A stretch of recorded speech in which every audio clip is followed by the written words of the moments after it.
Hello guys! Hello Scorpio! Welcome dito sa aking channel Scorpio. Welcome. Alamin natin kung anong messages, vibration, gabay energy para sa inyong lahat. Ito ay weekly tarot. So, ngayong linggo, tingnan natin kung ano ang posibleng mensahe sa iyo ng baraha.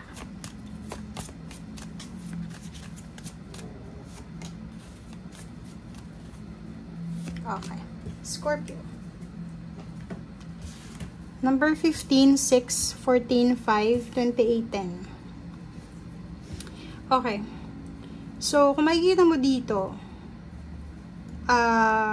meron ditong Scorpio na posibleng nag-aalala ka siguro. Marami kang mga inaalala sa iyong buhay or pwedeng, o makikita mo to kasi number 6 siya. Kailangan mo siguro ng lakas loob. Yung parang feeling mo, mag-isa kang lumalaban sa mundo. Like kung may asawa ka, may karelasyon ka, single ka, or may kapamilya. Pero parang yung feeling mo, mag-isa mong inilalaban kung ano yung meron ka sa ngayon. Diba? Like may asawa ka, tapos yung asawa mo, ano siya, single, pakiramdam niya single siya. Diba? Parang gano'n na ikaw lang yung nagtataguyod, ikaw yung nagtatrabaho, ikaw lang yung nag-work sa relationship nyo. Parang gano'n. Ikaw yung nag-aayos ng mga gusot. Parang gano'n siya. So, ang iba sa inyo this week ay nangangailangan kayo ng suporta. Emotional support and financial support or pwedeng psychological. Yun yung nakikita natin. Kaso lang, if may mga issues kayo sa buhay, may mga pinagdadaanan, yung umiwas kayo doon sa pagkukwento. Kasi yun kung makikita mo to, apat siya. Diba? Balance. Foundation. Pero, hindi lahat ng pinagkukwentuhan mo, ng whereabouts mo, or mga problems or happening sa buhay mo is pwede mong pagkatiwalaan. Kita mo to. Diba? May palo santo siyang hawak. May incense. Ibig sabihin, protection. So, kailangan mong proteksyonan yung lahat ng, kumbaga, nangyayari sa buhay mo.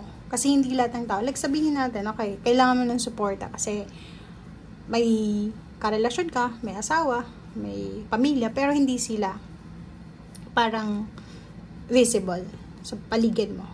So, kailangan mong humingi ng assistance, alam mo yon, di ba yung kailangan natin humingi ng kakampi. Ang problema doon, ingat ka doon sa kakampi na, or pwedeng ingat ka doon sa taong pagkukwentuhan mo. Yun yung marahang ito. Ito siya. Tatlo. Diba? And, sinasabi din ng baraha dito na malakas kayo. Diba? Hindi mo, usually, pag lumabas ng barahan to, number 6, balance. Yung inner mo, emotionally, parang kailangan mo ng suporta Kasi hindi lang ako yung palaging sumusuporta. Kailangan ko din ng suporta. Parang gano'n yung ini-emphasize na ito. Kaso lang, ang sabi din ng baraha dito, hindi mo kailangan ng ibang tao Kasi mismong ikaw, kailangan mong, tanggapin sa sarili mo na strong ka. Okay? Kasi may iba sa inyo dito na hindi tinatanggap na sobrang strong nyo. Or parang hindi niyo tinatanggap na nasa tamang lugar kayo. Diba? Parang gano'n. So, if nag-aalinlangan ka, etong barahang to nagsasabi sa'yo na napaka-strong mo.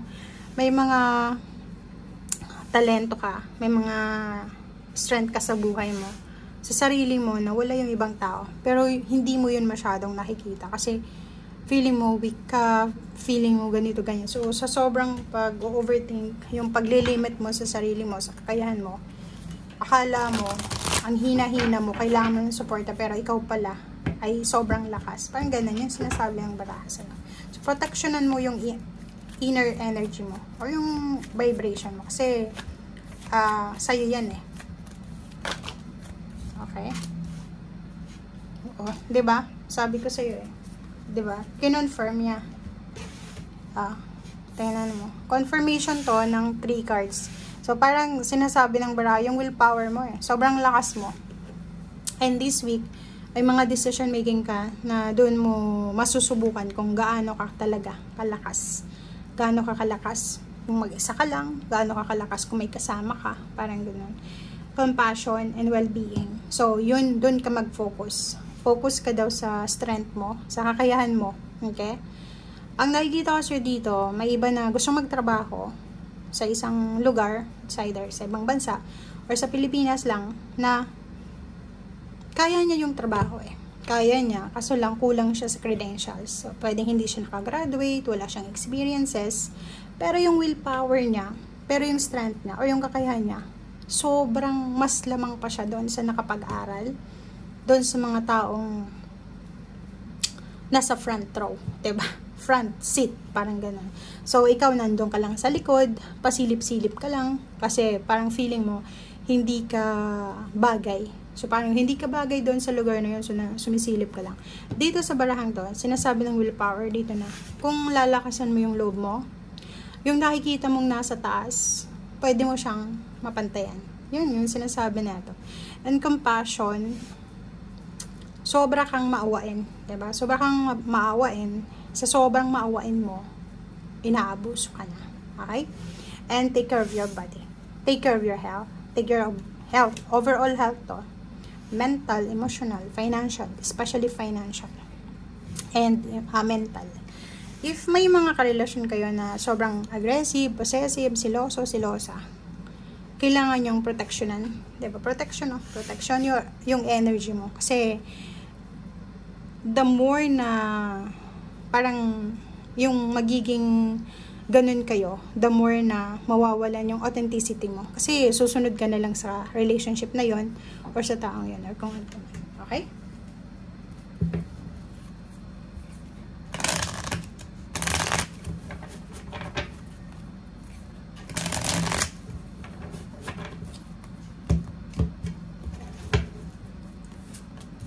Oh, diba?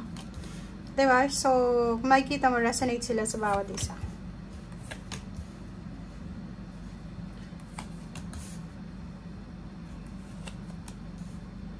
So, dito naman, ang sinasabi sa'yo na kailangan mong mag-focus, ang dami mong options.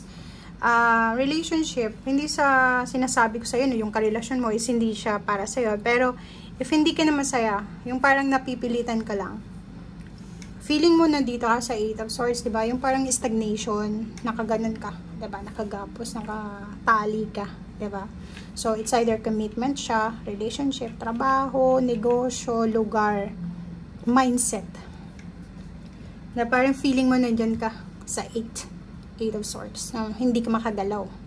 Parang hindi ka makapag-desisyon kasi kailangan mo isang guni sa kung sino man, sa asawa, sa boyfriend, girlfriend, sa magulang. Parang ganun. Yung visible ka, buhay ka, pero hindi ka makapag-decide para sa sarili mo. So, sa barang ito, sinasabi na mag-focus ka sa sarili mo. Focus ka sa health mo, sa mental health, financial and emotional. May choice ka. So, wag ka daw mag-settle sa less. Wag kang mag-settle sa mga bagay, sitwasyon, emosyon, relasyon na hindi ka masaya. Okay? Hindi sa pagiging selfish. Pero, ang sabi sa'yo dito, kailangan mo daw na, yun, maging self-love mo na. So, unahin mo yung sarili mo. Mahalin mo yung sarili mo. Okay? Naghihintay ka dito. Kung makikita mo to, may mga naghihintay na tumas yung posisyon sa trabaho, magkaroon ng limpak-limpak na salapi. May trinabaho ka na dito So, pwedeng naghihintay ka ng sweldo or naghihintay ka ng promosyon, naghihintay ka na kung ano man itong hinihintay mo ng financial.